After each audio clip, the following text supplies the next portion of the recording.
à Montréal. RDS présente le Super Gala Interbox, régi par la WBC. Ce soir, Éric Lucas défend sa couronne mondiale WBC des super moyens face à l'aspirant Ngan Tobela.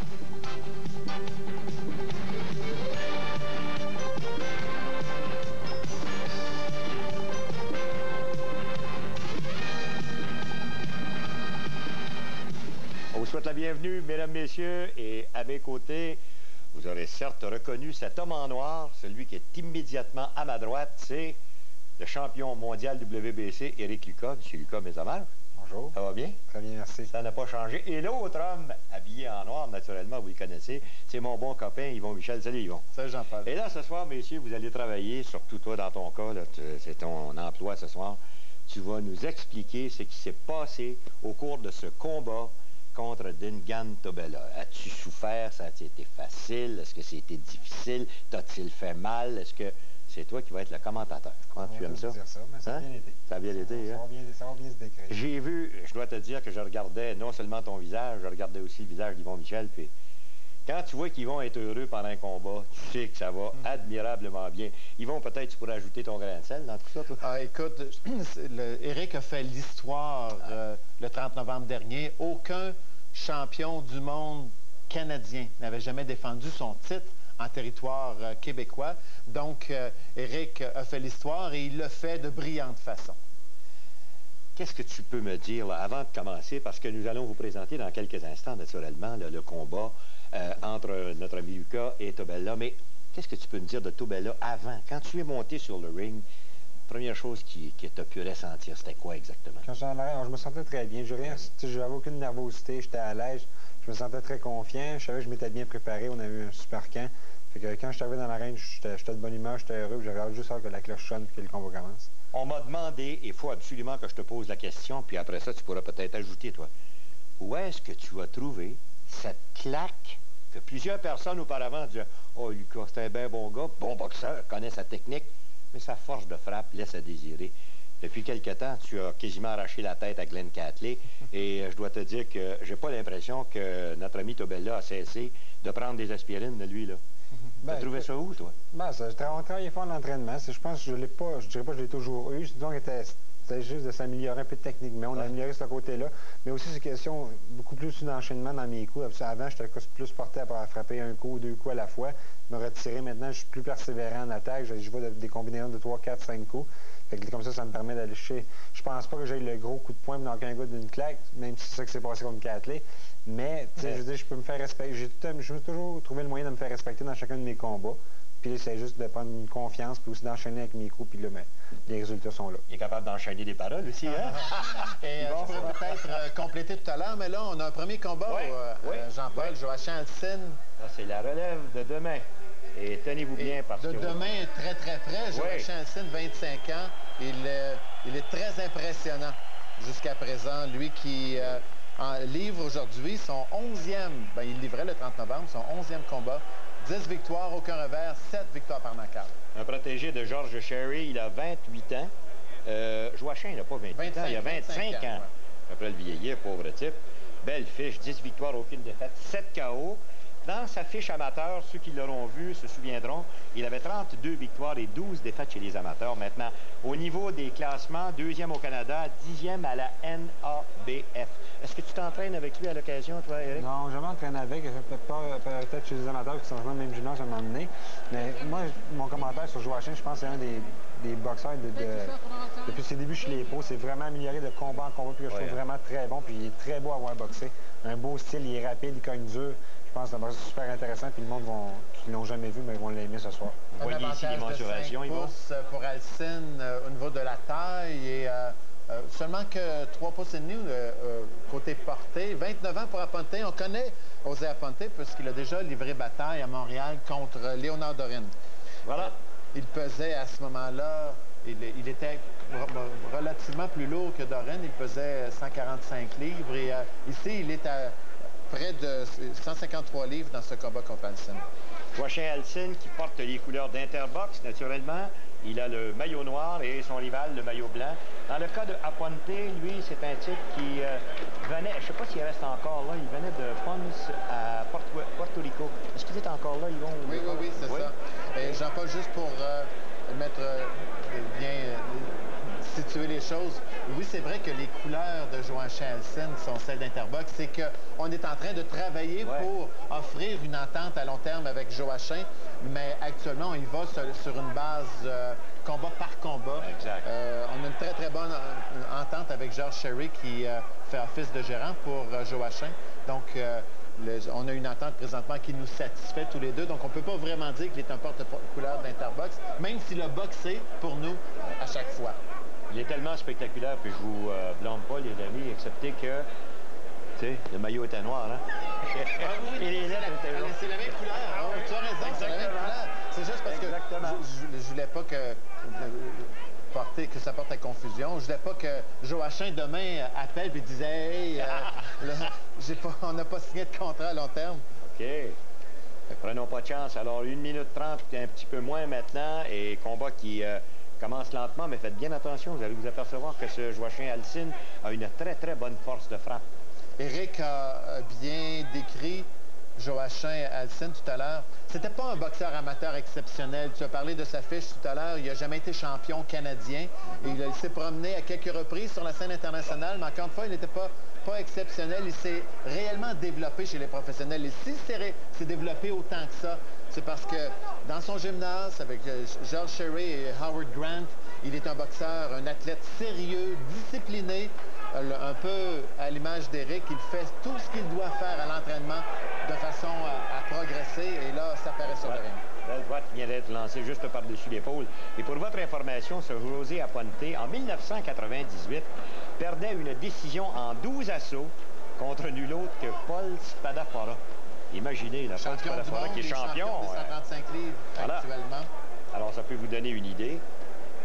Jusqu'à maintenant, Éric, est-ce que tu l'avais vu dans ton vestiaire? Oui, Joachim va vraiment très bien. Puis moi, ce que j'en remarque beaucoup, c'est qu'il boxe vraiment avec confiance. Il a confiance en lui. Puis je pense que dans chacun de ses combats qu'il fait, il est toujours comme ça. Puis ça paraît beaucoup. Ses coups sont fluides. Puis il n'y a aucune difficulté à laisser sortir ses coups. Bon, ben là-dessus, messieurs, nous allons nous arrêter 1 minute et on revient tout de suite. Le baron voit rouge. Et vous savez pourquoi? Parce que c'est le temps du tarif spécial Les Canadiens chez Evis Location de voiture. Lorsque vous louez une voiture Evis au tarif spécial Les Canadiens, vous pourriez obtenir un bon échangeable contre 2 billets pour assister à un match des Canadiens de Montréal. C'est votre tour du chapeau. Une voiture confortable, un tarif avantageux et 2 billets gratuits. Le Baron Rouge lance ses comptes avec le tarif des Canadiens chez Evis. Et vous pourriez en faire de même en appelant mes amis chez Evis. T'aurais aimé te retrouver à leur place l'an dernier? Tente ta chance au concours La Semaine Full Relâche à RDS. 5 jeunes de 9 à 14 ans vivront une expérience unique en co-animant Sport 30 Magazine avec une vedette de RDS. Mais tu viens d'avoir 15 ans et tu crois qu'on t'a oublié? Mais non, puisque 6 jeunes de 15 à 17 ans pourront soit analyser un match du Canadien, interpréter l'hymne national ou devenir annonceur maison. Pour t'inscrire, compose le numéro apparaissant à l'écran ou visite notre site web. La Semaine Full Relâche. La star, c'est toi.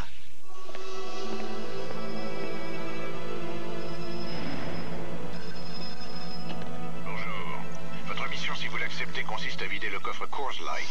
Cherchez le code secret dans les caisses de 12 et de 24 spécialement identifiées. En tout, plus de 3000 prix, 100 000 $ en argent liquide. Vérifiez ensuite votre code sur Internet. Aucun achat requis 18 ans et plus. Bonne chance. Hey, merci. Coors Light, toute une bière. Seul RDS vous offre des vœux sans limite. À tous les joueurs, les entraîneurs de tous les niveaux et aussi à nos amateurs de football. RDS vous souhaite de joyeuses fêtes. Sport 30 avec Chantal Macabé. Pas seulement un résumé quotidien des plus complets sur tout ce qui entoure l'actualité sportive, mais le dynamisme et l'expérience d'une vie passionnée qui aime le sport.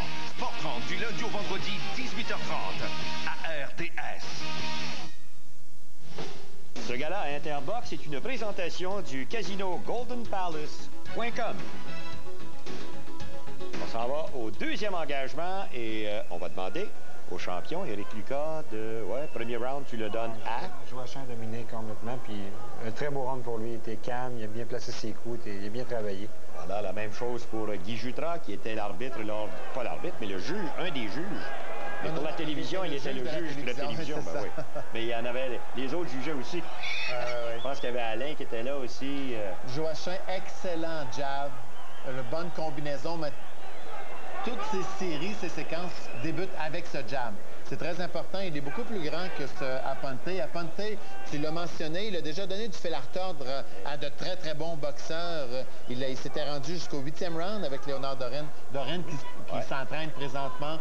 Il est en camp d'entraînement en vue de son combat de championnat de la WBA contre Raoul Balbi le 5 janvier prochain. Il s'entraîne avec Emmanuel Burton. Et voilà, Emmanuel Burton. Emmanuel Augustus. OK. Quand je l'ai vu, il m'a bien précisé. Quand on a fait la télévision. Ça se peut qu'on ait un deuxième champion du monde. Bon, tu n'aurais pas d'objection, toi? Pas d'objection, certain. Puis je veux juste penser, je suis sûr qu'on va en avoir un. Tant mieux. Dans les combats prouvés qu'il avait sa place dans la lutte mondiale, puis il va prouver qu'il est là, regardez, tiens, explique-moi ça. Là. Les deux mains ultra rapides. Est-ce qu'il y a un style qui s'apparente à quelqu'un, lui, d'après toi, Alcide, ou... Ça me fait penser un peu, sincèrement, à Howard Grant. Je l'avais pensé Est-ce que je l'ai bien... J'ai vu son Howard Grant dans le coin. Oui, travaille avec lui. Bon, vous m'avez fait peur, messieurs, là. Allons-y. Howard a été un excellent boxeur amateur. Il est un bon boxeur professionnel. Par contre, n'a pas été capable de franchir les étapes internationales quand il a dû se battre contre Billy Schwer ou quand il s'est battu contre Steve Johnston. Il s'est fait arrêter, n'a pas été capable de faire la transition entre le niveau, disons, national et international. Ce n'était pas les habiletés qui lui manquaient. Peut-être... Et voilà, justement, au tapis. On avait vu, là, à un certain moment, juste chambranler quelque peu. Il savait une main droite, puis il est revenu avec 2-3 bons coups, puis il a fini ça avec un bon crochet de droite encore. Et ça prouve une chose, c'est que non seulement c'est un bon boxeur, bien classique, mais il a aussi une très bonne force de frappe. On l'a vu. Bon, on reprend avec quoi, 30 secondes à faire. Un bel instinct chez Hudson. Voilà, l'instinct de tueur, ça. J'aime pas le mot, mais le long des câbles et je vous jure que ça n'en prendrait pas beaucoup pour que l'arbitre vienne s'interposer. Hein? L'arbitre, Marlon Wright, a déjà été un bon boxeur. Lui aussi. Est-ce qu'il va être capable de s'en sauver? Il semble que oui.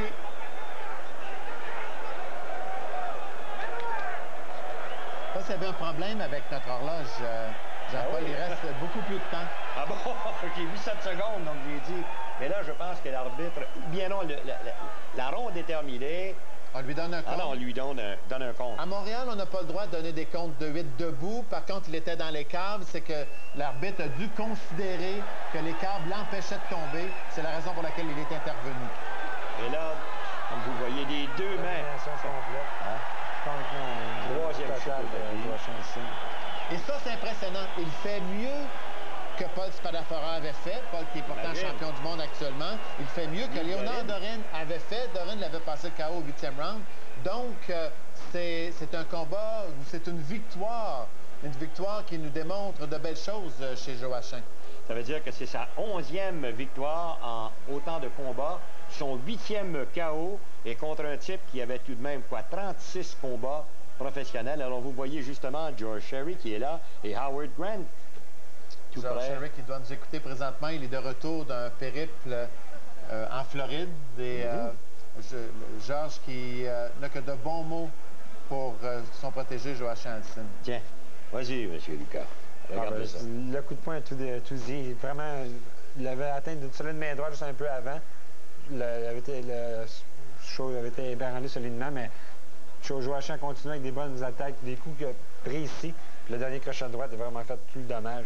As-tu remarqué la réaction d'Éric? Le premier coup de poing, lorsqu'il a juste vacillé quelque peu, tout de suite, on a vu ta réaction. Oui, puis il y a eu la réaction de Joachim qui saute aussi, quand c'est instinctif. Alors, entre boxeurs, vous comprenez, vous savez qu'il y avait un certain moment. Et Joachim, durant toute cette séquence, ses coups étaient compacts, étaient courts, étaient précis aussi. Encore une fois, on parle José Aponte, d'un vétéran de près d'une quarantaine de combats d'expérience en boxe professionnelle. Donc, c'est une autre étape pour Alcine. Alcine qui devait se battre dans ce programme contre le champion canadien, Tony Badea. Et Badea a déclaré forfait. C'est un combat qu'on va essayer d'aller chercher pour Alcine un peu plus tard cette année. Mais Alcine est prêt maintenant à faire le saut, à livrer des combats de 8 et 10 assauts. Il est prêt à être invité lui aussi, comme Léonard Dorin l'a été, comme Hercules Kivalos l'a été, aller faire un tour aux États-Unis dans un programme de showbox pour démontrer son savoir-faire à nos voisins du Sud. Eh bien voilà, tout ça a commencé en 99 contre Louis Bouchard. Après ça, on a vu Sylvain Leclerc, Jason Nogler, Leon Gilcase. Et là maintenant, c'est au tour de José Aponte. On peut entendre l'annonceur maison ou l'entrevue. Allez-y, messieurs. On a annoncé donc le gagnant, c'est officiel, c'est Joachim Alcine qui remporte sa 11e victoire. On va faire la pause et tout de suite au retour, on vous présente Adrien Diaconou contre Francis Doiron.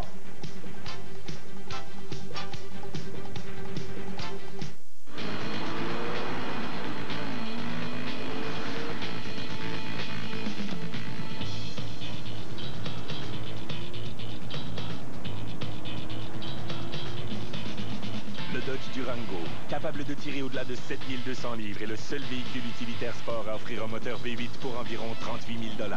C'est pas vrai. Encore pris derrière une autre de celle-là.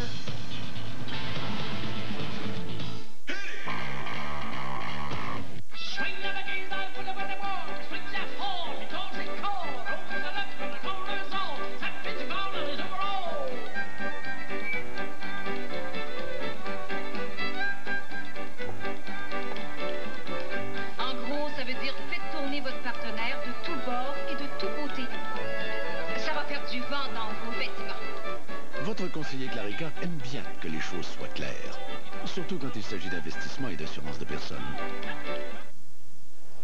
Nous voici de retour, mesdames, messieurs, et maintenant, nous allons vous présenter chez les mi-lourds un dénommé Adrian Diaconou, un autre nom que vous devez retenir, 5 et 9, 173, 23 ans.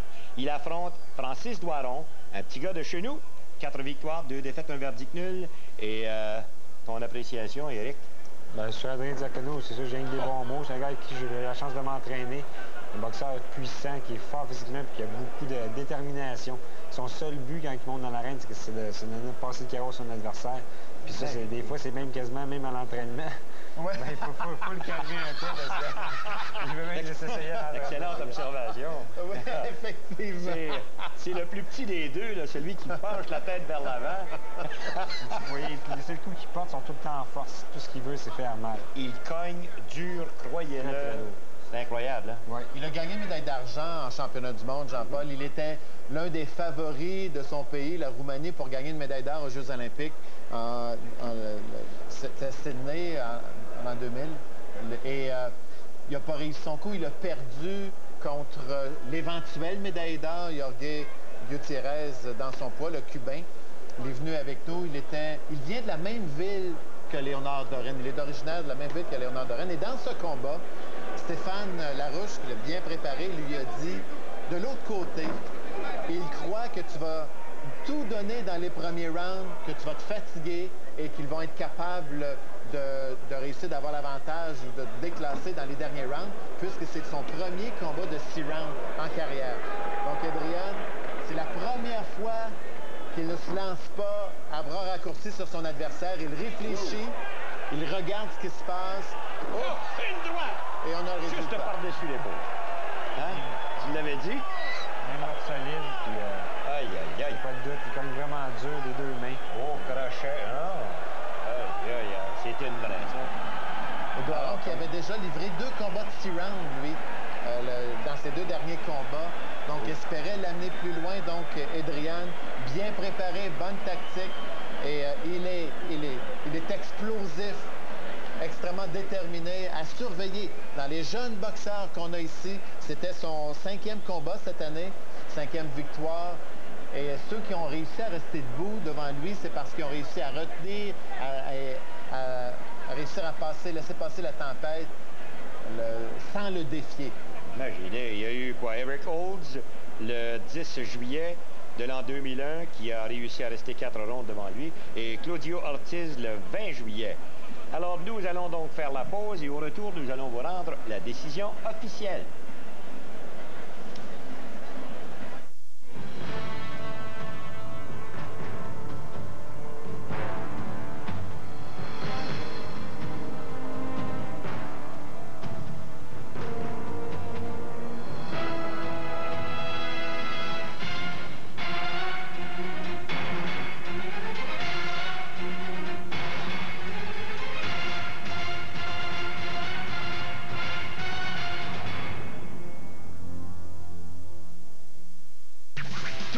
Retrouvés à leur place l'an dernier. Tente ta chance au concours la semaine full relâche à RDS. 5 jeunes de 9 à 14 ans vivront une expérience unique en co-animant Sport France Magazine avec une vedette de RDS. Mais tu viens d'avoir 15 ans et tu crois qu'on t'a oublié? Mais non, puisque 6 jeunes de 15 à 17 ans pourront soit analyser un match du Canadien, interpréter l'hymne national ou devenir annonceur maison. Pour t'inscrire, compose le numéro apparaissant à l'écran ou visite notre site web. La semaine full relâche. La star, c'est toi. Ah ben, nous voici de retour au centre Molson. Il y a M. Christian Gauthier qui s'amène au centre du ring avec la décision. 56 seconds du premier round. The winner of this bout by knockout at 1 minute 40 seconds of the first round, Adrian Diaconou. Eh bien voilà, maintenant c'est officiel. KO, premier round, 1 minute 40 secondes. 5e triomphe pour Adrian Diaconou. Et ça lui donne aussi 3 KO. On fait la pause et tout de suite après, notre champion, Éric Lucas.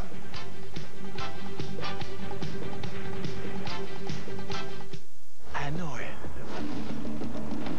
Le champion est là. Un homme. Je vole comme le barbillon et je pique par la toi. Va secouer le monde. Est-ce que vous croyez avoir le comportement d'un champion? Tu peux aller en Alabama. Toutes les femmes là-bas, elles le savent. Je suis pas obligé de devenir ce qu'ils voudraient que je devienne. Et être celui que je veux être, ça m'a jamais fait peur. C'est quoi mon nom? Ali. À l'affiche dès le 25 décembre. Seul RDS vous offre des vœux sans limite. Hi, I'm Doug Gilmore, wishing everybody a very, very Merry Christmas and a Happy New Year. RDS vous souhaite de joyeuses fêtes. En provenance de la République tchèque, les plus grands espoirs du hockey professionnel se disputent les honneurs du plus important tournoi de hockey junior de la planète. Le championnat du monde de hockey junior, dès le 25 décembre à RDS.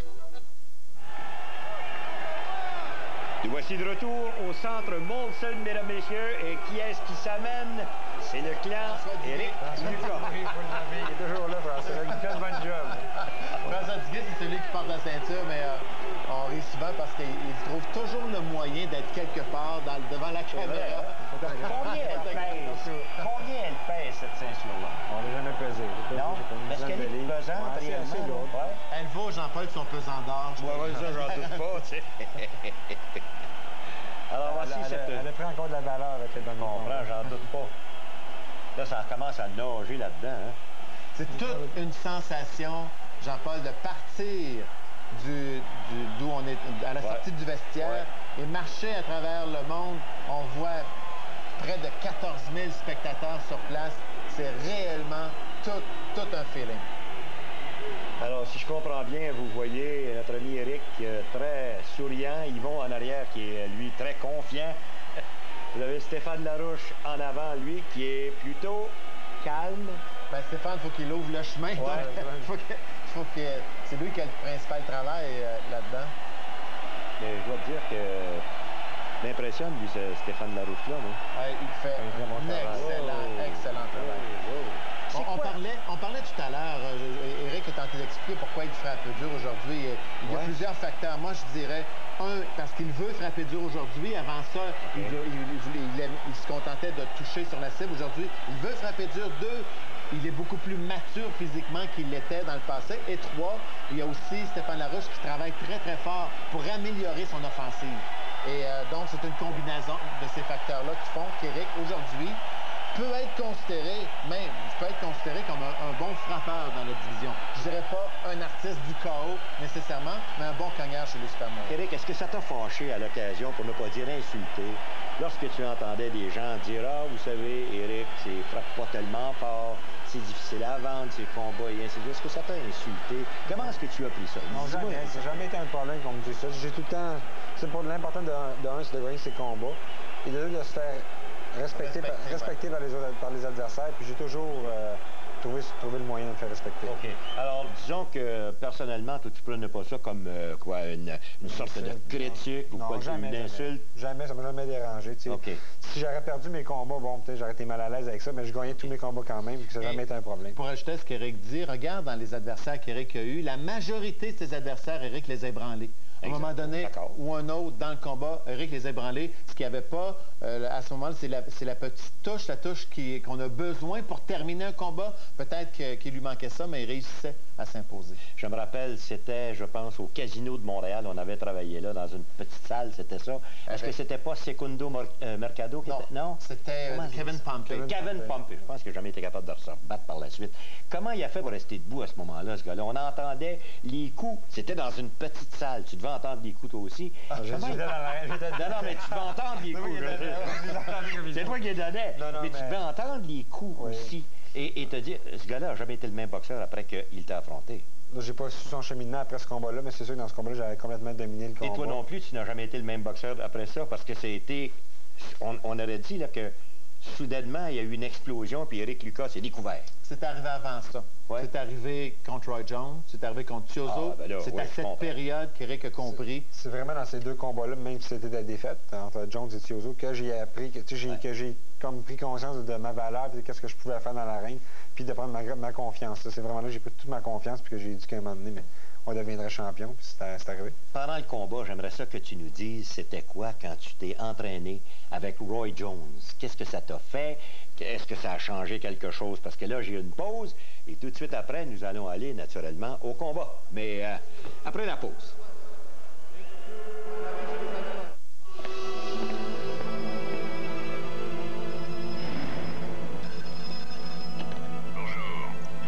Si vous l'acceptez, consiste à vider le coffre Coors Light. Cherchez le code secret dans les caisses de 12 et de 24 spécialement identifiées. En tout, plus de 3000 prix, 100 000 $ en argent liquide. Vérifiez ensuite votre code sur Internet. Aucun achat requis 18 ans et plus. Bonne chance. Hey, merci. Coors Light, toute une bière.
His opponent across the ring fights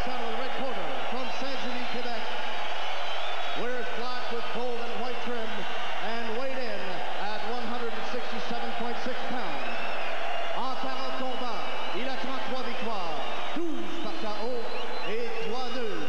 In 40 professional bouts, he shows an impressive 33 wins, 12 by knockout, and 3 draws. Mesdames et messieurs, le champion du monde des super moyens du WBC, ladies and gentlemen, the WBC Super Middleweight Champion of the world, Eric Lika!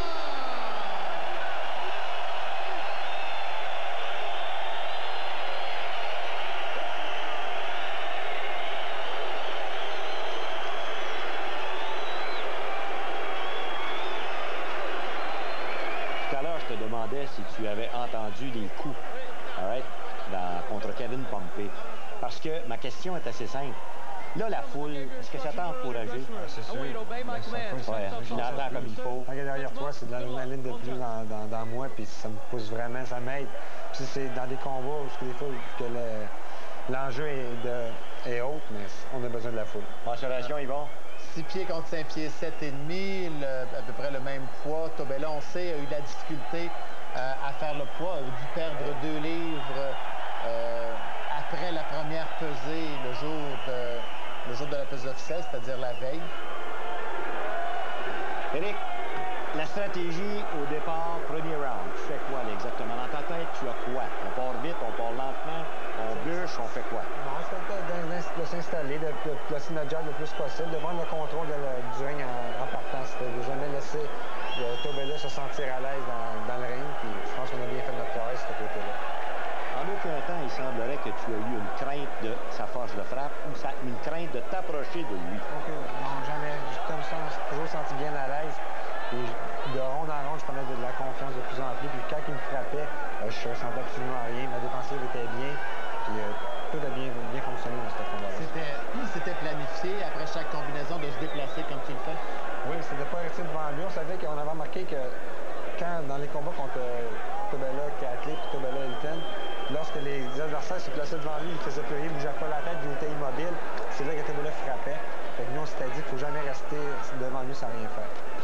Alors, tu n'as presque jamais lancé un coup. Si on regarde, c'est toujours des coups en série, notamment avec la main gauche, corps, tête. C'était de faire d'envoyer le plus de coups possible, pas utiliser trop de force, mais d'exploser par moment en puissance. Mais au début, c'est de placer nos coups tranquillement, choisir. Pas envoyer des coups parce que Tobella, on savait qu'il y avait une bonne défensive. On ne voulait pas frapper ses coudes, frapper par n'importe où, à part sur la cible, en fond. Et ça prend notre temps et d'exploser au bon moment. Et Tobella, comme on peut le voir, Tobella a besoin de s'installer pour frapper. Il se bat, lui, par séquence. Il se bat dans des endroits précis. Donc, Eric le déstabilise complètement, le déséquilibre à chaque fois avec ses combinaisons, ses déplacements. Et ce que je regarde, tu as dû certainement t'en apercevoir, c'est qu'il entre sur toi carrément. Il s'amène droit devant toi. Oui, mais c'est un boxeur qui... C'est pas beaucoup de gros jeux de pied, qui se déplace pas beaucoup, mais qui est toujours vers l'avant ou en défensive. Fait que c'était pas trop difficile stratégiquement à boxer. C'était juste de ne pas faire les erreurs d'être trop anxieux ou de frapper pour rien, puis finalement ses coudes ou ses bras. Je regarde que déjà c'est le premier round, puis déjà tu as tenté quelques bonnes droites et ainsi de suite. Est-ce que ça veut dire que le menton était là, tu pouvais le voir? Ben, c'est que je voyais l'ouverture, puis comme j'ai dit, c'était d'envoyer des bons petits coups, de placer nos coups, puis de temps en temps de pouvoir le frapper sur les dents pour lui faire sentir que on pouvait le faire. Veux-tu que je te montre ma fiche? J'ai donné, naturellement, tous les rounds que je les ai donnés, j'espère. Puis pas parce que tu es mon ami, là. Non, parce que tu les as gagnés royalement, croyez-le. Bon, alors dans 10 secondes, nous allons faire la pause parce que c'est le temps. Même le Golden Palace est resté bien écrit sur ton dos. Restez là longtemps. Seul RDS vous offre des vœux sans limite. À l'occasion des fêtes, je vous souhaite un joyeux Noël et une bonne et heureuse année. Soyez prudents, mais pas trop sages quand même. RDS vous souhaite de joyeuses fêtes. Les moments de gloire et de défaite. Les événements heureux et tragiques. Avec Claude Mayotte, profitez du résumé le plus complet des 7 derniers jours d'action dans le monde du sport. Cette semaine à RDS, lundi, dès 19h30. Give a little bit. Give a little bit of your love to me. See the man with the lonely eyes. Oh, take his hand, you'll be surprised. little bit. Hey, y'all, give a little bit of my love. Oh, to you.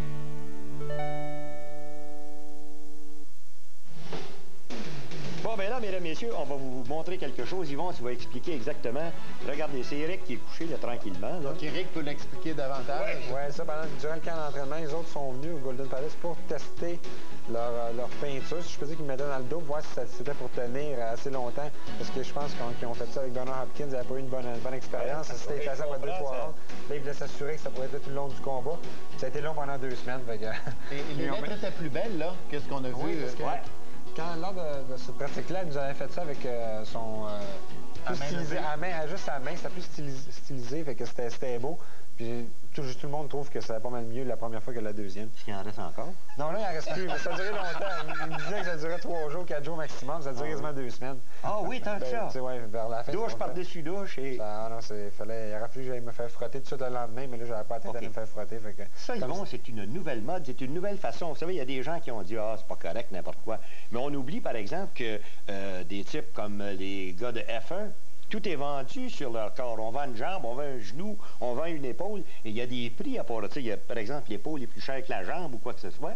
Est-ce que ça va être la même? Disons, il y a juste le dos où on a eu une sollicitation. Et réellement... Non, honnêtement... Certains. Mais honnêtement, ça a été... Quand ils vont me demander ça, je dis, mon Dieu, dans le dos, ça m'intéressait beaucoup. Ça me ressemblait pas d'avoir un tatou.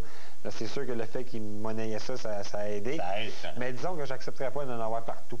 Là, le dos, c'est correct, là, mais je me ferais pas peinturer partout pour avoir toutes sortes de commanditaires comme ça. Je pense qu'il y en a qui se battent pour celui qui veut le dos. Ça va être correct. Exactement. Alors, et je trouve que les gens du Golden Palace ont été créatifs. Ils sont arrivés avec cette idée. Et là, donc, ça ne veut pas dire qu'Éric va nécessairement être avec eux tout le temps, mais on a de très bonnes relations avec les gens de ce groupe et on espère bien être capable de s'entendre. Alors, si vous avez jugé le combat, vous avez fait la même chose que nous. Je pense bien que c'est évident que Eric avait gagné le premier round. Voici round numéro 2 et justement, tiens, vous voyez dans le coin, Stéphane a dit à Eric surtout que ça allait bien, mais de ne pas en faire trop pour rien, de ne pas s'énerver pour rien, de garder le contrôle comme c'était parti. Est-ce que tu t'étais préparé pour aller 12 rondes s'il fallait, n'importe quel temps? Parce qu'on sait que tu ne manques jamais, tu es comme un petit peu comme un train, là. C'est sûr qu'on s'entraîne toujours en fonction de faire 12 rondes. Puis on n'a jamais de difficulté avec ça. Tu n'as jamais eu de difficulté avec ça? Non, pas vraiment. Quand je me prépare pour un combat et que je sais que j'aime m'entraîner dans ces moments-là, c'est sûr que si tu me demandes, je ne vois pas de combat en vue, je vais aimer m'entraîner, mais pas avec la même intensité. Mais lorsque je sais que je me prépare pour quelque chose d'important, j'ai aucune misère à mettre les efforts, puis les énergies, puis les sacrifices nécessaires pour ce combat-là. C'est ce qu'on a fait dans le cas de Kathleen, c'est ce qu'on a fait dans ce cas-là. On t'a bien préparé. Avec Kathleen, à un moment donné, tu nous as dit, dès le 2e ou 3e round, je voyais dans ses yeux qu'il me craignait. Je voyais dans ses yeux que je lui faisais mal. Est-ce que tu voyais la même chose avec lui? Là, je voyais... Dans ses yeux, j'ai rien vu, mais ce que je chantais par rapport à moi-même, c'est que je ne le sentais pas du tout. Moi, je chantais aucune crainte. Il ne m'énervait pas du tout. Ni quand il me poignait quelques bons petits coups. Au premier round, sa main droite, son uppercut. Mais j'avais aucun problème. Je me sentais en confiance. J'esquivais bien les coups. Je les voyais bien venir. Est-ce que Kathleen est un meilleur cogneur? Oui, je pense que oui. Puis aussi, il y a des meilleures combinaisons aussi que Tobella. Tobella, c'est simplement sa main droite, son uppercut qu'il faut surveiller. Mais à part ça, c'est quand même assez facile de boxer avec. Kathleen est plus compliqué à boxer. Oui, de beaucoup. Il y a une chose que j'aimerais que tu m'expliques, c'est cette histoire de pivoter, de soudainement tourner gaucher. Oui, mais tu as appris ça où? Je pratique ça à l'entraînement des fois. J'aime ça, j'essaye. Des fois, je mange des coups, mais j'essaie de pas... Bon, je pensais pas le round au complet à boxer gaucher, mais de temps en temps, ça fait comme changer un peu le rythme, puis ça fait comme déstabiliser un peu. Non, je dirais que non, mais tranquillement, à force de le travailler, je deviens de plus en plus à l'aise. Et je te dirais que ça a commencé quand sa main droite n'était pas utilisable à un moment donné. Donc, en se plaçant gaucher, il pouvait quand même utiliser sa main arrière avec efficacité. Et l'autre chose, est-ce que tu connais Evander Holyfield? Oui. Tu le connais? Est-ce que tu l'as déjà vu à la télévision? Non. Boxer, oui. Est-ce que c'est lui qui t'a montré comment donner un coup de coude en même temps qu'un coup de poing? Je n'avais pas de coup de coude, je voulais repousser mon adversaire. Non, je n'avais pas de coup de coude, je remontais mon adversaire. Exact. Ici, la séquence a été réellement exceptionnelle. Combinaison par-dessus combinaison. Tobella qui est en défensive recule le haut du corps et Eric en a profité à chaque fois. Bon encaisseur, par exemple, ce Tobella. Il était solide. Je pense qu'il l'avait prouvé quand il s'est battu contre Hilton. Il l'a prouvé encore ce soir-là. Mais disons que j'ai mis le coup pour toucher la cible. Bon, ben là-dessus, on va s'arrêter, messieurs, 1 minute, tiens.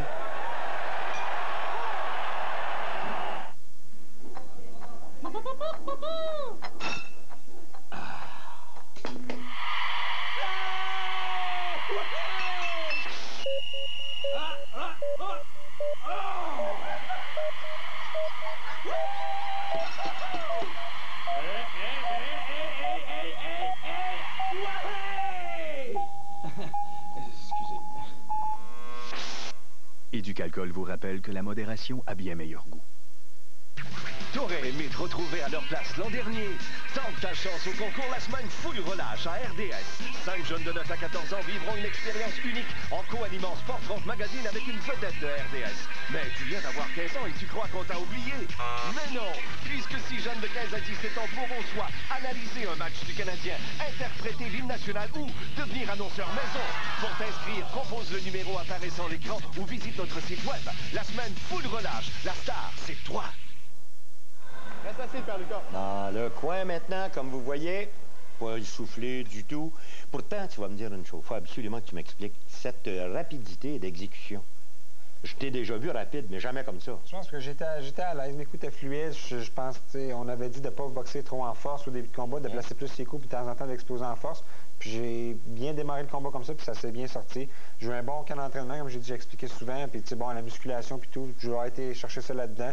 Mais c'est sûr que ce soir-là, je sais pas, même moi, j'étais surpris de voir quand j'ai vu le combat par après. Ah ouais? Moi, c'est vrai que c'était libre, parce que les gens me le disaient après, mais je me disais, bon, je suis pas plus vite que l'habitude. Mais c'est vrai que ça sortait bien, mais je pense parce que je prenais le temps, j'étais lousse, je laissais aller mes coups tranquillement, puis ça sortait bien. Yvon, est-ce que c'est vrai qu'à un certain moment, vous lui avez dit, hey, wow, mets la pédale douce un petit peu, là, c'est Stéphane qui dirige le coin, okay. Oui, ben, à chaque fois, pas avec autant d'insistance, juste le rassurer que ça allait bien, mais quand même de ne pas essayer de trop en faire inutilement parce que on se préparait pour un combat de 12 rounds, on voulait être sûr. Tu sais, Tobella, de la façon dont il se comporte présentement, on se dit, il y a deux possibilités. Soit que il est vraiment surclassé, Éric est trop rapide pour lui, trop fort physiquement, il n'est pas capable de suivre le rythme, ou il a décidé volontairement d'y aller lentement pour finir en force, comme il avait fait avec Catley. Et on croyait davantage que c'était cette deuxième possibilité, deuxième alternative. En tout cas, il y a une chose qui est certaine, il a porté ses mains assez haut. Et il a chance parce que c'est sa défensive. Mais il y a aussi une belle chose. Il semblerait qu'il y ait un assez bon menton, même monsieur. Ouais. Parce que tu l'as claqué une couple de fois sur le menton, croyez-le. Pas réellement jusqu'à présent. Non, pas jusqu'à présent, mais attendez. Avec les coups, se déplace, ses mains sont bien placées. Il n'y a pas un coup où on peut dire qu'Éric l'a frappé là, avec toute sa force, comme à chaque fois, comme il le fait présentement. Même pas avec les uppercuts. Non, les uppercuts, il passait pas tellement bien. Il y a une bonne défensive là-dessus, surtout en début de combat. Mes meilleurs coups, je pense, en début de combat, c'était mes crochets au corps. Mes coups au corps marchaient très bien. Et d'ailleurs, là-dessus, Dave Hilton nous l'avait montré, qu'il y avait une ouverture au corps. Et regarde bien le coude gauche de Tobella. Le coude gauche de Tobella est tellement haut parce qu'il veut protéger le haut de son corps contre la droite d'Éric. Il avait sûrement remarqué qu'Éric avait une droite percutante contre Catley. Donc, sa main gauche est portée haute et son coude laisse en bas de son coude, il y a une ouverture béante de ce côté. Alors, comme vous voyez, Lucas qui lui a jamais presque laissé de répit ou quoi que ce soit. Non, c'est maintenant une belle combinaison. Ça fait super bien, mais tu sais, comme j'y allais selon ce que mon corps me disait. Si la boxe, c'est pas seulement, c'est juste quand on a du rythme, on est dedans, ça roule tout seul. Puis dans ce cas-là, c'était le même. J'y allais, puis ça roulait tout seul, ça allait bien. On est à 1 minute près de la fin du troisième. Est-ce qu'il y a un coup qui t'a réellement le pas fait mal, parce que tu as dit que non, mais est-ce qu'il y en a un en particulier que tu te souviens à venir jusqu'à maintenant? Pas du tout. Dans le combat, je me souviens pas d'un coup en particulier qui a vraiment été solide. Le long des cordes. Ça fait surprendre, pas du tout. Excellent. Avec un crochet. Rouler sous la défensive, revenir avec le crochet de gauche. Il y a une chose que Tobella n'avait jamais fait. Je pense qu'il n'avait jamais combattu contre un type de ta taille, de 6 pieds. je ne veux pas regarder, mais il me semble que... Non, il avait déjà boxé, oui. Parce qu'on avait vu à un certain moment des titres qu'il n'avait jamais boxé contre un gars de 6 pieds, mais je trouvais ça drôle, surtout à 157 livres, 158. Il se bat assez élevé depuis un bon bout de temps, fait que je pense bien qu'il va souvent affronter à quelques reprises. Absolument. De toute façon, il l'a mentionné, Éric est peut-être grand, mais se bat relativement penché. Oh, on va s'arrêter là-dessus, les yeux.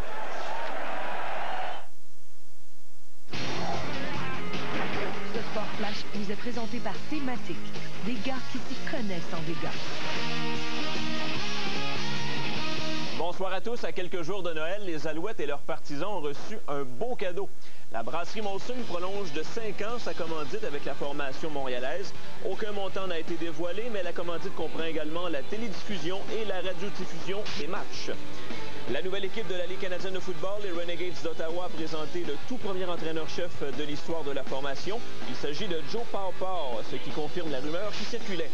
Et les Cards de Saint-Louis ont annoncé la mise sous contrat du joueur de premier but Tino Martinez. L'ancien joueur des Yankees a signé un contrat de 3 ans, accompagné d'une option d'une saison. Nous aurons tous les détails de ces manchettes au bulletin de fin de soirée en compagnie de Frédéric. Et nous aurons les faits saillants des 6 matchs à l'horaire ce soir dans la Ligue nationale de hockey. À plus tard, mesdames, messieurs.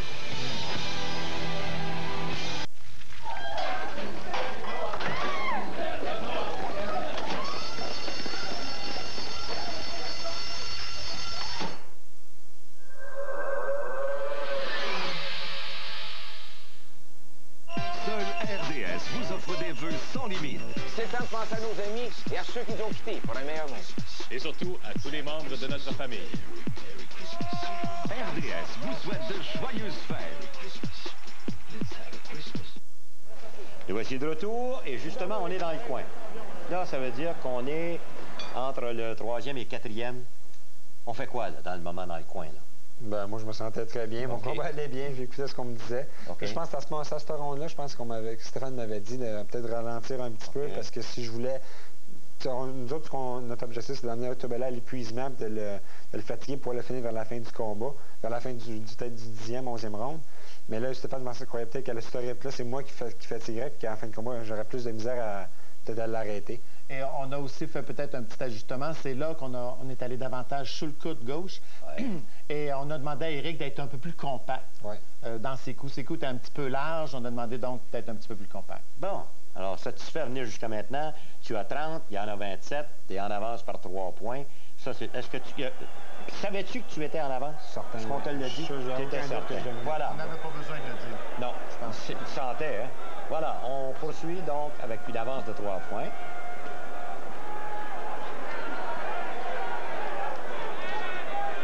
Le coup au corps, c'était quasiment là, pendant tout le combat, le crochet au corps suivi avec le coup à la tête. Ben, on avait l'ouverture pour partir nos attaques au corps, parce qu'il y avait les coudes comme assez loin qui sont de ce côté, ça nous permettait de démarrer l'attaque comme ça, de se faire baisser les gants et de pouvoir revenir vers le haut après. Ce que j'ai, Yvon, et je te pose la question, il a continuellement été vers l'avant, continuellement à l'attaque. C'est son style. C'est de la façon dont il se bat contre Dave Hilton. Il avait fait la même chose contre Glenn Catley. Ça avait été la même chose. Glenn Catley, pourtant, qui est un boxeur agressif habituellement, avait été de reculons pendant tout le combat contre lui. Exact. Et regardez, tiens, même si les mains sont portées des fois assez basses, ça mène toujours vers l'avant. Les coudes sont portés haut. Et quand il croise les mains, comme il le fait, peut-être que ça peut l'aider défensivement, mais ça donne une indication à Éric, ça donne une indication à son adversaire qu'il ne peut pas avoir de contre-attaque. C'est impossible de contre-attaquer un adversaire avec les 2 bras croisés. Donc, à ce moment-là, Éric pouvait en profiter davantage pour y aller sur les ouvertures. Et inutile de vous dire que la foule, à ce moment-là, était derrière toi, hein? À la fois, je l'ai ressenti tout le long du combat, même tout le long de même l'entrée. Avant le combat, quand j'étais dans le vestiaire, je l'entendais. Quand je me suis tourné vers le ring, c'était pareil. C'était vraiment un plus pour moi dans ce combat-là. C'est une belle personne qui crie « Vas-y, Éric ». Ça aide, ça encourage. Ça encourage certains. 1 minute maintenant avant la fin de ce 4e engagement. Encore là, comment vous voulez ne pas voter en faveur de Lucas venir jusqu'à maintenant? Et le long des câbles, Je pensais pas que moi, personnellement, que ça avait été aussi bien que vraiment que je dominais à ce point-là. Je savais que moi, je dominais le combat, ça allait bien. Et quand je l'ai revu, avec les coups courts qui touchaient tout à la cible, quand même, il était solide, puis j'allais quand j'étais compact, j'allais avec tout mon corps. Et ça, une excellente combinaison ici, c'est le crochet, la main droite au corps avec l'uppercut, suivi de l'uppercut. 30 secondes maintenant, regarde bien. C'est vrai que ça a l'air facile, qu'il est dans le combat, qu'il roule, qu'il laisse aller tout simplement au rythme. Moi, en tout cas, j'ai pas changé d'idée. C'était le plus beau combat que tu n'as jamais livré en carrière. Ça, c'est mon opinion. Maintenant, est-ce que toi, tu penses que c'est ça aussi? Oui, c'est un des bons que j'ai livrés. C'est sûr que bon, j'ai gagné ce combat-là. J'ai fait j'ai beaucoup de. Comme j'ai évolué sur mes performances à seul de. Il faut s'arrêter. On va revenir. On va revenir.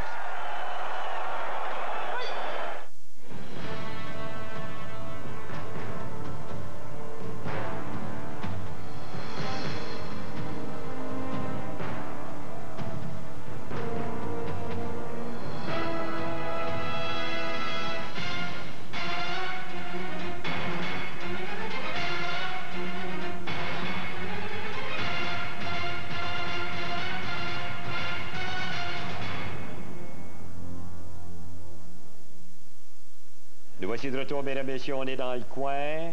Respire pas trop difficilement, ça va bien. Prendre des grosses respirations pour pouvoir bien récupérer, laisser sortir de l'air puis repartir en neuf avec de la nouvelle air. On avait l'air d'été puis de l'air d'automne.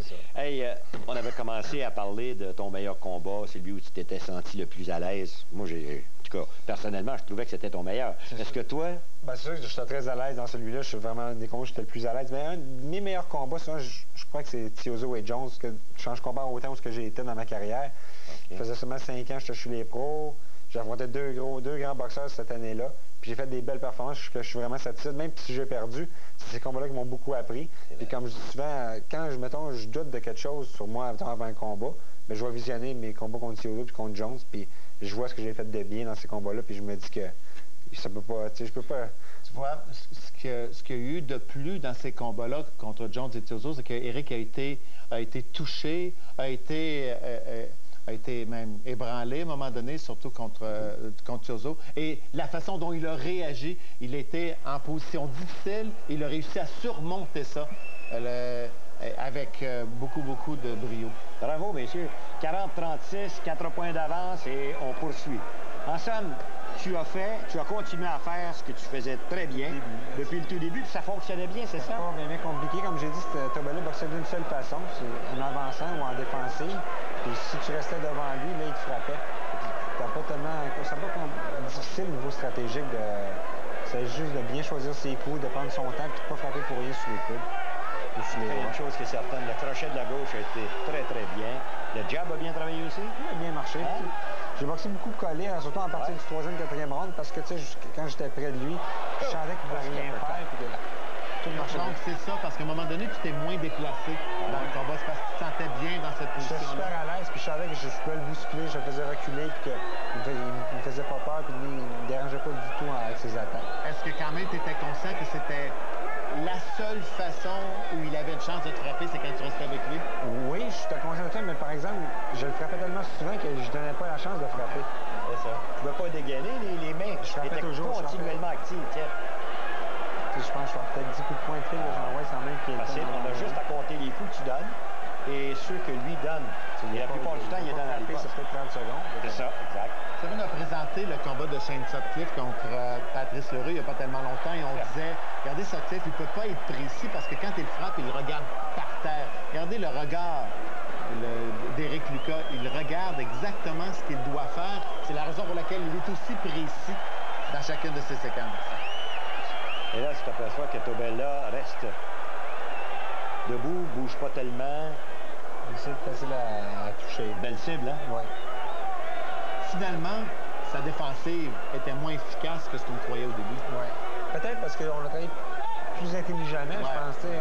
On a pris le temps de placer nos coups, de choisir les trous, de ne pas envoyer ça. Parce que tu sais, son moment qu'on parle, quand c'est battu avec Davidson, il allait souvent, c'était facile, c'était explosé, il était large, là, il n'y avait pas bougé les gants. Là, il y avait plus avec des petits coups précis, puis on allait vraiment chercher la cible. Alors, comme vous voyez, depuis le début de ce round-là, il a donné combien de coups, Tobella? sais pas, mais moi, j'ai travaillé pas mal. J'ai vraiment j'étais continuellement en marche, j'ai jamais arrêté. Est-ce que tu voyais quelque chose à ce moment-là dans son visage? Ça avait changé, il avait peut-être un peu plus peur, plus craintif, plus... Je sais pas, j'ai peut-être pas senti qu'il avait peur ou quelque chose, mais j'ai senti que moi, je connais de plus en plus le dessus. J'avais vraiment pas de misère à le dominer. Est-ce que tu as remarqué qu'il crachait sur toi? On va revenir là-dessus, messieurs, après la pause. Je suis vraiment concentré. Ford s'emballe pour le temps des fêtes avec son plan de financement sans intérêt et son rabais de $500. Durant l'événement, Ford prend le volant et s'emballe, ne payez aucun intérêt pour la plupart de nos modèles de voitures, de camions, de mini-fourgons et d'utilitaires sport. De plus, obtenez le rabais des fêtes de $500 à l'achat ou à la location. Ford prend le volant et s'emballe avec son plan de financement sans intérêt et son rabais des fêtes. Visitez votre concessionnaire Ford dès aujourd'hui et laissez-nous vous aider à vous faire un cadeau. T'aurais aimé te retrouver à leur place l'an dernier? Tente ta chance au concours La Semaine Full Relâche à RDS. 5 jeunes de 9 à 14 ans vivront une expérience unique en co-animant Sport France Magazine avec une vedette de RDS. Mais tu viens d'avoir 15 ans et tu crois qu'on t'a oublié? Mais non, puisque 6 jeunes de 15 à 17 ans pourront soit analyser un match du Canadien, interpréter l'hymne national ou devenir annonceur maison. Pour t'inscrire, compose le numéro apparaissant à l'écran ou visite notre site web. La Semaine Full Relâche. La star, c'est toi. Les voici de retour, mesdames et messieurs, les bons moments d'Éric Lucas, si tu veux les expliquer, Éric. J'étais rendu gaucher dans cette séquence-là, je suis revenu droitier. Mais c'est comme tu as dit en début de combat, de temps en temps, j'essayais ça. Je me sentais à l'aise dans ce combat-là, tout allait bien. Fait que j'étais bien à l'aise avec ça de switcher. Comme ça, tu n'as pas remarqué durant le combat qu'il crachait sur toi continuellement? Non, pas c'est ça, explique-nous ça. Nous autres, on l'a vu. Je ne sais pas de l'expliquer, moi je voyais pas ça. C'est Toto Gingras, je pense, à un certain moment, qui m'a dit, mais Jean-Paul, il dit, regarde, crache chaque séquence, quand il était prêt, et d'ailleurs, à un moment donné, sa livre s'est changée en sang parce qu'il crachait rouge. Exact. On voyait ça, nous, d'où on était, mais on n'en a pas parlé. Moi, je voyais pas ça du tout. Juste pour vous dire, je vois même pas les filles passer. Je verrais ça cracher. C'est pour dire. Je suis vraiment concentré. Tu entends tout. Ce qui se passe, mais par contre, un gars crache sur toi et me dit pas un mot. C'est peut-être pour ça que la volée a été assez solide. Regardez bien. On est rendu maintenant au 6e engagement. Les rounds sont allés tout à l'avantage de notre ami Lucas. Et là, explique-nous ce qui s'en vient dans ta tête. C'était la même. Le stratégie n'a pas changé. C'est de continuer à porter à avancer sur lui, de le bousculer, de le frapper, de ne pas arrêter. Ça allait bien, puis on sentait qu'il glissait de ronde en ronde. On va te le montrer tout à l'heure. Est-ce qu'il était fort physiquement quand vous étiez prêt? Non, je me sentais très à l'aise. En somme, il n'a pas dégainé des coups de puissance, des coups percutants depuis le début du combat. Non, je pense que ma défensive a peut-être joué un bon rôle là-dedans.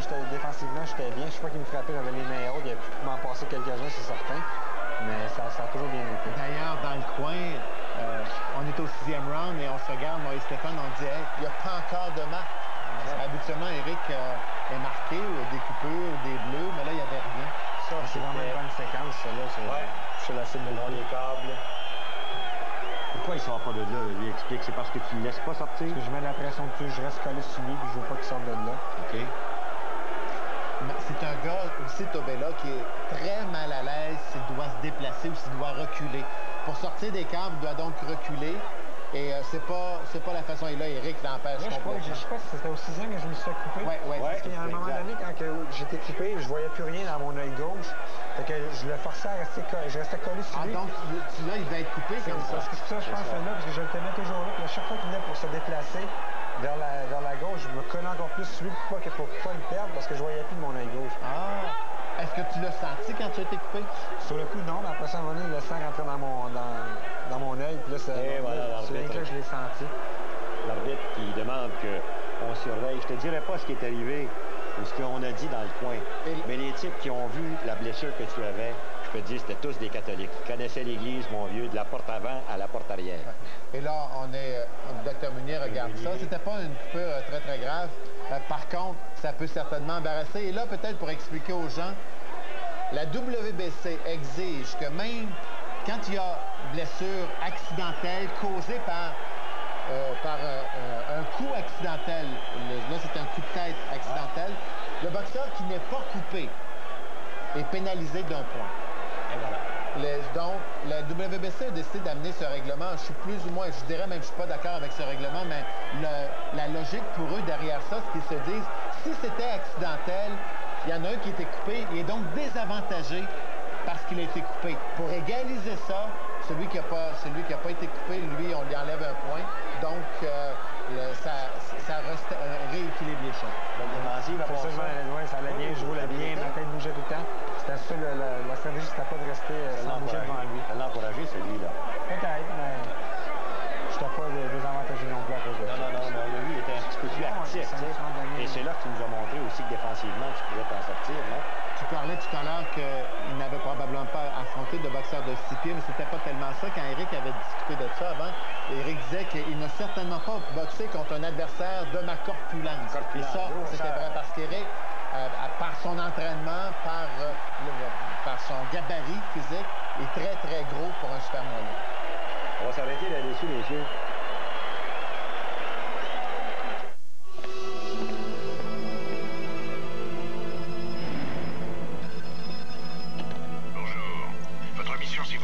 Consiste à vider le coffre Coors Light. Cherchez le code secret dans les caisses de 12 et de 24 spécialement identifiées. En tout, plus de 3000 prix, 100 000 $ en argent liquide. Vérifiez ensuite votre code sur Internet. Aucun achat requis 18 ans et plus. Bonne chance. Hey, merci. Coors Light, toute une bière.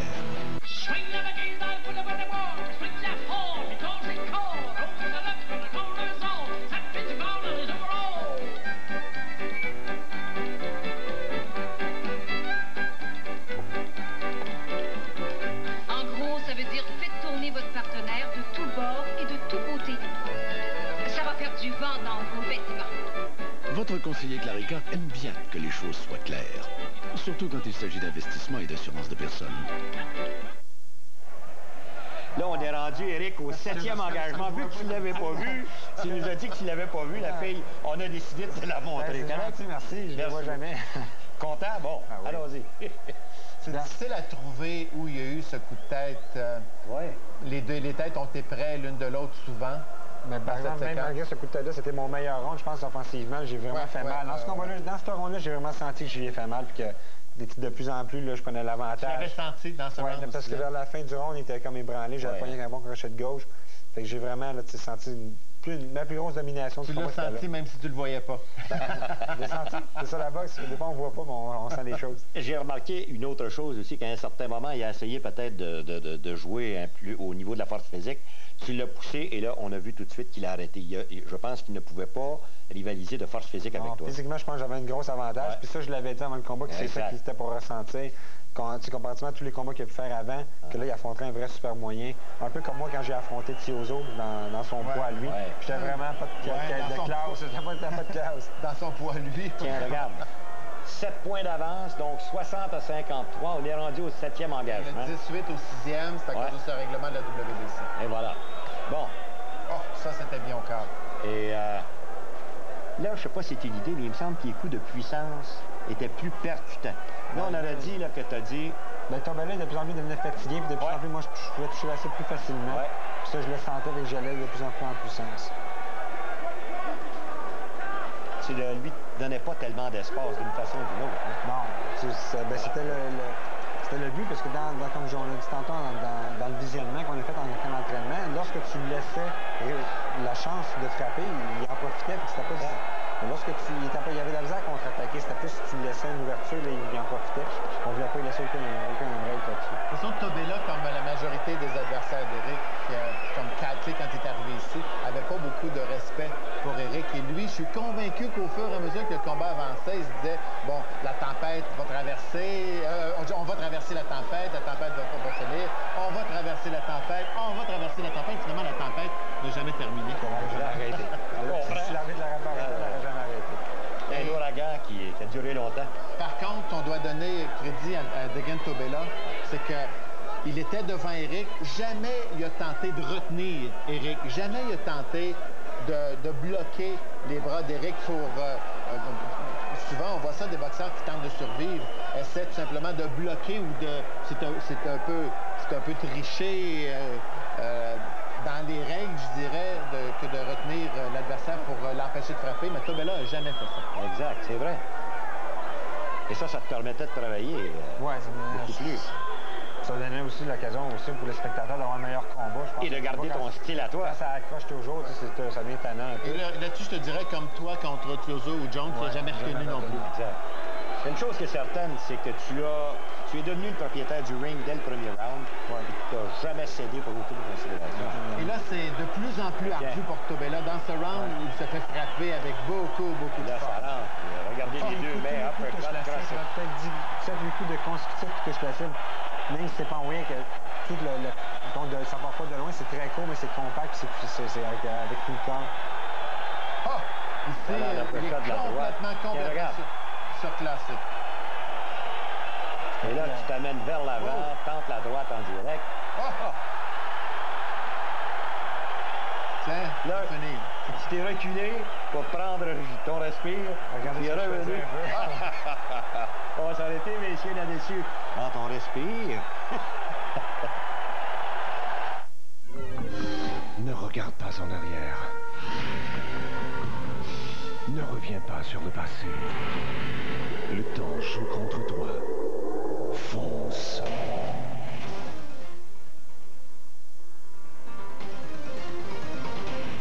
Oublie ta peur. Surmonte la douleur. Et crie de toutes tes forces.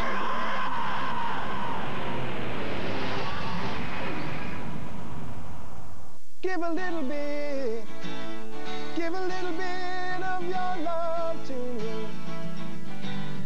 Now's the time that we need to share. So find yourself, we're on our way back home. Give a little bit of my love to you.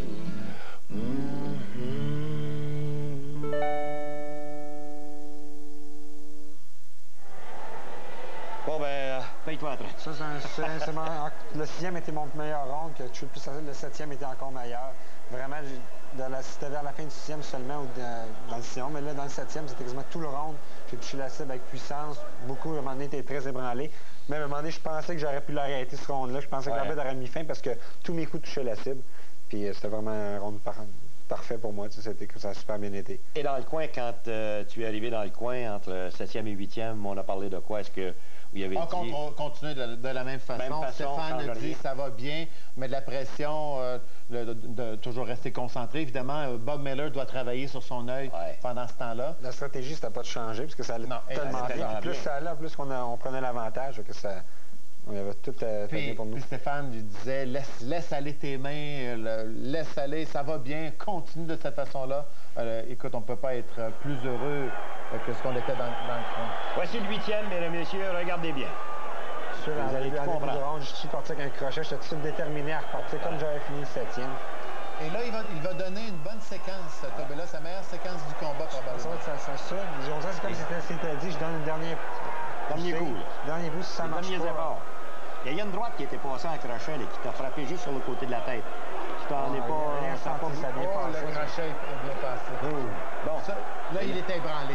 Voilà. Là, tu l'as où tu le veux.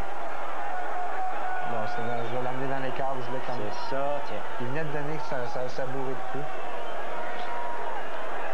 Ça, c'est ce qu'on appelle tête à tête, hein? Oh! On entend les coups au crochet au cœur. Voilà, tentative. On voit comme la petite main droite courte qui vient de passer. Des coups, les gens me disent que ça ne doit pas faire très super mal, mais des coups courts comme ça, c'est compact. C'est directement sur le menton, ça peut ébranler l'adversaire. Et là, tu n'en manques pas tellement. Là, regarde, presque tous les coups ont atteint la cible. Déjà, il était là. Je pense que c'est pas remis du 7e round. Non. Et ses mains bougent moins aussi devant lui. Oh. Lui, c'est cool. Tu te sentais bien dans ce moment? Non, j'étais comme... Je sais pas si c'est parce que j'étais concentré, mais tu sais, vraiment, je ressentais absolument rien. J'étais vraiment dedans, puis il n'y avait rien vraiment pour m'arrêter. Ça a vraiment pris... Et voilà, il a tenté, crochet. Maintenant, il en paie le prix, hein? Et on va voir, c'est un crochet de gauche au corps qui va réellement faire écrouler toute la défensive de Tobella. Et Tobella ne peut jamais se reposer. Jamais prendre le temps de respirer ici, de crochet au cœur.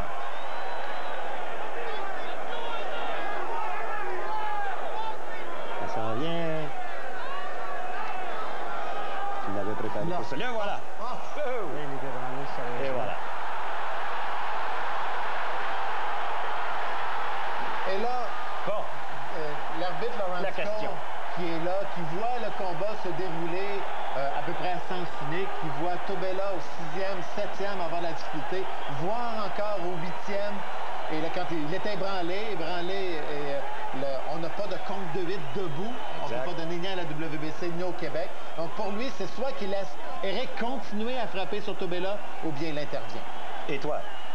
Mais je pense que l'arbitre a fait un bon travail. L'arbitre est là pour protéger les boxeurs. C'est sûr que là, je parle comme à mon avantage, mais je pense que le combat était vraiment, comme ils vont dire, était vraiment à sens unique. Depuis le 6e que je dominais beaucoup. Puis de plus en plus, je touchais la cible solidement. Puis Tobella, je pense qu'il a dit des remarques après le combat, mais je pense que sur le ring, il n'a pas eu l'air d'un gars trop déçu que ça s'arrête. Laisse-moi te poser la question à l'envers. Si ça avait été toi à la place de Tobella, c'est sûr que j'aurais pas été content. Quand on m'a arrêté contre Cathy. Il a fait la même chose quand je me suis battu contre Cathy, je me suis arrêté la première fois.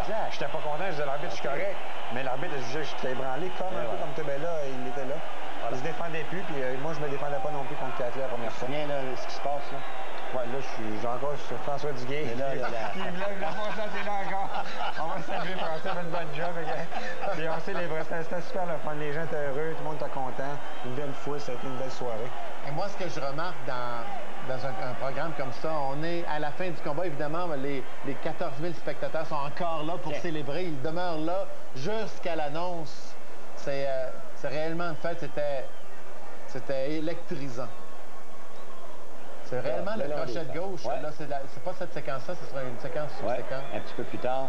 Et on voit qu'il y a juste là, Tobella, tu vois qu'il n'avait assez. Il sait, ça y a fait mal. Et là, et voilà. Et là, est-ce que Tobella serait tombé s'il n'y avait pas eu l'écart?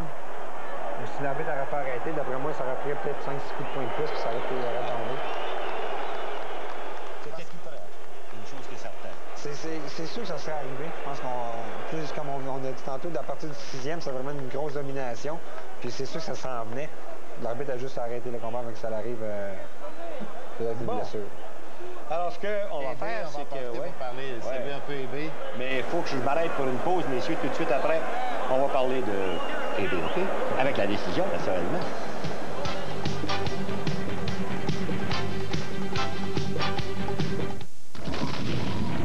Yo, suivez le guide. Direction planche à neige, style libre. Déplacer des montagnes, super descente, style libre, yahoo! Soyez libre, faites des cascades fripantes et faites-les devant des photographes en délire. À vous de sauter, flipper, tourner et atterrir.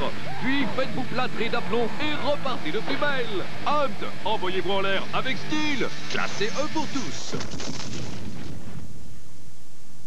Dangereusement NFL. Right to the sun.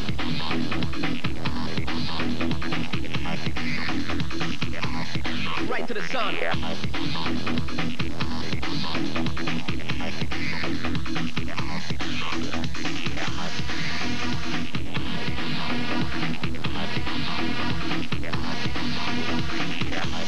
Le football de la NFL est seulement à RDS. Right to the sun. Voici de retour, mesdames et messieurs. On s'en va tout de suite à Christian Gauthier pour annoncer le verdict. Ladies and gentlemen, referee Lawrence Cole stops the bout at 2 minutes 15 seconds of the 8th round for the winner, and still WBC Super Middleweight Champion of the World, Eric Lakiruka.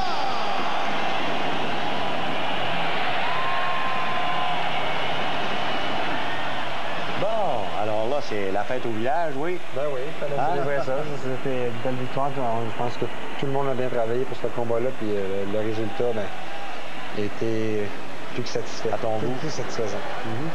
Et pour cas tu ne le saurais pas, parce que je sais que tu vas aller en entrevue dans quelques instants, tu étais le premier depuis Marcus Beyer, je pense, corrige-moi Yvon, premier depuis Marcus Beyer qui défendait avec succès cette, il faut l'appeler une maudite couronne ou une couronne maudite, parce que la plupart des gars la gagnaient une fois. Couronne maudite, donc peut-être c'est passé comme une patate chaude, mais il s'agissait juste que quelqu'un de solide s'en accapare, et je pense que c'est le cas présentement. Ouais. On a Sven Ottke qui a défendu sa couronne de la IBF une douzaine de fois, Kazake, celui de la WBC, près d'une dizaine de fois, et Eric va se rendre, il va aller dans cette direction-là, va se rendre à ces niveaux. Bon. Si tu avais quelque chose à te critiquer dans ce combat-là, est-ce que tu pourrais le faire? Est-ce qu'il y a quelque chose que tu as fait qui n'était pas, quand tu l'as vu, tu as dit, je ne le referai plus jamais, cette chose-là? Je trouve que j'ai bien boxé, je suis content de ce que j'ai fait. C'est sûr, en regardant, je vais le regarder encore, puis quand je le regarde pas de la même manière, là, quand on fait la télévision comme ça, bon, je regarde les bons côtés, j'essaie d'écrire ce qui se passe, mais quand je vais le regarder plus moi-même à la maison, le moment de trouver des erreurs qu'il faudrait que... Ils vont d'accord avec ça? Oui, peut-être qu'il aurait pu conserver, comme en début de combat, un peu plus de mouvement. Mais encore là, lui, il était là, il sentait qu'il était en train de briser l'armure de Tobela. Mais de toute façon, il faut, ce qu'Eric a démontré dans ce combat, c'est qu'il avait de la polyvalence. Contre Glenn Catley, il fallait qu'il y aille en puissance. Il fallait ébranler Catley, qui était un meilleur boxeur que Tobela. Et c'est ce qu'Eric a fait. Contre Tobela, il devait montrer, il devait y aller en vitesse, en combinaison, parce que Catley, Tobela, s'il avait fallu qu'Eric tente d'y aller en puissance avec sa main droite ou avec sa main, il aurait eu l'air fou contre Tobela. Donc, il s'est adapté, il a démontré qu'il n'était pas un boxeur unidimensionnel, et ça regarde bien pour ses prochains combats. Bravo. Veux-tu regarder ceux qui éventuellement pourraient peut-être te rendre archi-millionnaire, peut-être? Ben oui, on va jeter justement un coup d'œil sur la liste. Tiens. Sven Ottke est généralement reconnu comme le numéro 1 de la division, Joe Calzaghe comme le numéro 2. Certains considèrent Calzaghe le premier et d'autres Ottke deuxième. Et Eric Luca 3e, Barrett Mitchell, champion de la WBA 4e, Thomas Tate 5e, Antoine Eccles, 6e, il a déjà fait un match nul avec Eric. Omar Chika, 7e. Charles Brewer, 8e. Marcus Bayer, qui est présentement l'aspirant numéro 1 à Eric, 9e. Et Danilo Hustler, 10e. Là-dessus, messieurs, nous allons faire une autre pause. Et au retour, l'entrevue de Eric Luca immédiatement après le combat.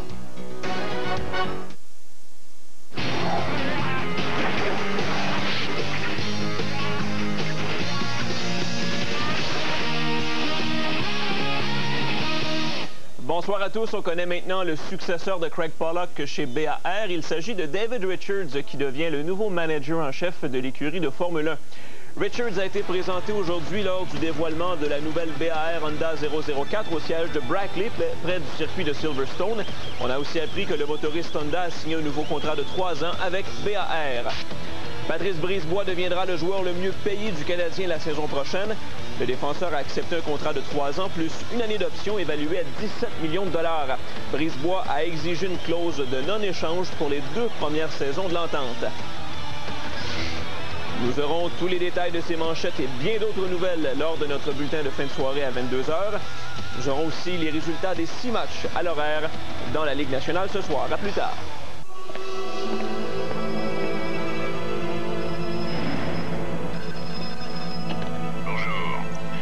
Si vous l'acceptez, consiste à vider le coffre Coors Light. Cherchez le code secret dans les caisses de 12 et de 24 spécialement identifiées. En tout, plus de 3000 prix, 100 000 $ en argent liquide. Vérifiez ensuite votre code sur Internet. Aucun achat requis 18 ans et plus. Bonne chance. Hey, merci. Coors Light, toute une bière. T'aurais aimé te retrouver à leur place l'an dernier. Tente ta chance au concours La Semaine Full Relâche à RDS. 5 jeunes de 9 à 14 ans vivront une expérience unique en co-animant Sport 30 Magazine avec une vedette de RDS. Mais tu viens d'avoir 15 ans et tu crois qu'on t'a oublié? Mais non, puisque 6 jeunes de 15 à 17 ans pourront soit analyser un match du Canadien, interpréter l'hymne national ou devenir annonceur maison. Pour t'inscrire, compose le numéro apparaissant à l'écran ou visite notre site web. La Semaine Full Relâche. La star, c'est toi. Et oui, Eric Luca. Eric, tu as vraiment amorcé cette défense de titre comme un lion. Les coups sortaient de partout. La vitesse était là. J'imagine que tu vas être très satisfait. Pas très content. Fait un combat, peut-être je dirais pas parfait parce que ça serait prétentieux, mais le combat qu'il fallait que je fasse. Dans le début de combat, j'étais un petit peu trop anxieux. Mais plus le combat allait, plus je choisissais mes coups. C'est ça qui m'a permis de l'arrêter parce que de ronde en ronde, je le touchais de plus en plus. Puis l'arbitre à la fin n'avait pas le choix parce que si ça n'aurait pas été là, il n'aurait pas fini la ronde quasiment sûr. En fait, je suis à peu près certain, tu n'as pas perdu un round, tu as décoché un nombre de coups absolument incroyable. J'ai hâte de voir les statistiques. As-tu été étonné de voir à quel point lui, de son côté, semblait peu enclin ou c'est parce que tu lui donnais pas la chance? Je pense que je ne donnais pas la chance. Dans les combats qu'on visionnait, on voyait que si tu frappais pas, lui, il frappait. Fait que quand il se faisait frapper, il frappait jamais. Fait que c'est pour ça qu'à un moment donné, à distance, elle allait plus ou moins bien. Je touchais moins la cible. Je me suis décidé de me coller, de faire mon combat collé, puis en étant plus actif, puis ça a donné le résultat qu'on a vu ce soir. À quel moment précis as-tu senti que là, il était sur le point? Parce que c'est un gars qui est capable d'encaisser. Oui. À quel moment précis as-tu senti qu'il était sur le point de tomber? À partir du 6e round, j'ai commencé à sentir que je le frappais de plus en plus à chaque ronde. Fait que plus ça allait, puis je le frappais au 7e round, j'allais vraiment frapper beaucoup. Je pensais même à un moment donné qu'il se ferait arrêter. Je pense qu'il restait un peu plus de temps au round de l'arrêter. Fait que où il est rendu au 8e, c'est comme une question de temps encore. J'ai remis la même sorte de pression qu'on a mis le round avant. Dans le coin, on m'avait dit continue demain, c'est demain qu'on va l'avoir et il achève. Comme de fait, mais là, si l'arbitre ne l'aurait pas arrêté, il aurait été arrêté avant. Éric, si je te demande maintenant en terminant, tu as gagné le titre il n'y a pas si longtemps devant Glenn Catley ce soir, tu l'as défendu avec succès. Compare les deux émotions, l'émotion de l'arracher le titre et maintenant de le défendre. Ouais, c'est sensiblement la même chose. Comme je dis toujours, chaque combat, c'est le même résultat qui compte, c'est de gagner. Puis à ce soir, c'était le même objectif. La seule chose qu'il y avait de différent ce soir, c'est qu'il fallait que je prouve que j'étais vraiment supérieur à un gars comme Tobella, étant donné qu'il était venu ici faire un combat très serré avec Dick Davidson. Alors là, j'ai prouvé que je l'ai déclassé à tous les rounds. Le combat n'était même pas serré. J'ai prouvé que j'étais le meilleur. Il y a des gens qui avaient dit qu'Éric Lucas n'attirerait pas. Il y a des gens qui avaient dit qu'Éric Lucas n'attirerait pas plus que 5 ou 6 000 personnes au centre Molson. Je pense que ce soir, tu as prouvé le contraire. Une réponse extraordinaire. Merci à tout le monde qui se sont déplacés ici ce soir. On a eu une grosse soirée. C'était merveilleux. Merci beaucoup pour tout. Mesdames et messieurs, le champion mondial, toujours champion mondial super poids moyen, Éric Lucas. Merci beaucoup. Ouais, je pense que c'est le champion du peuple. Hein? Il semblerait, là, t'es devenu le darling. Ben, tu l'étais auparavant. Moi, il faut que je te le dise absolument. Les gens me disent, mais il a donc pas l'air d'un boxeur. Ça fait hein? Il a donc pas l'air d'un boxeur. Mais moi, tu vois, là-dessus, ce que je répète souvent aux gens, c'est que ceux qui ont vraiment l'air de boxeurs, c'est parce qu'ils ne boxent pas longtemps. Ils sont pas champions. Hein? Non, leur défensive n'est pas très bonne. Parce que regarde les Oscar de la Hoya, Roy Jones, Lennox Lewis, Félix Trinidad. Roy Jones, oui, c'est ça. Donc, ce sont des boxeurs qui ont de bonnes défensives et qui sont capables donc d'évoluer longtemps. Il faut que je vous arrête, messieurs, parce que j'ai une autre pause. Mais tout de suite après, on va savoir exactement où est-ce que tu t'en vas en 2002, après la pause.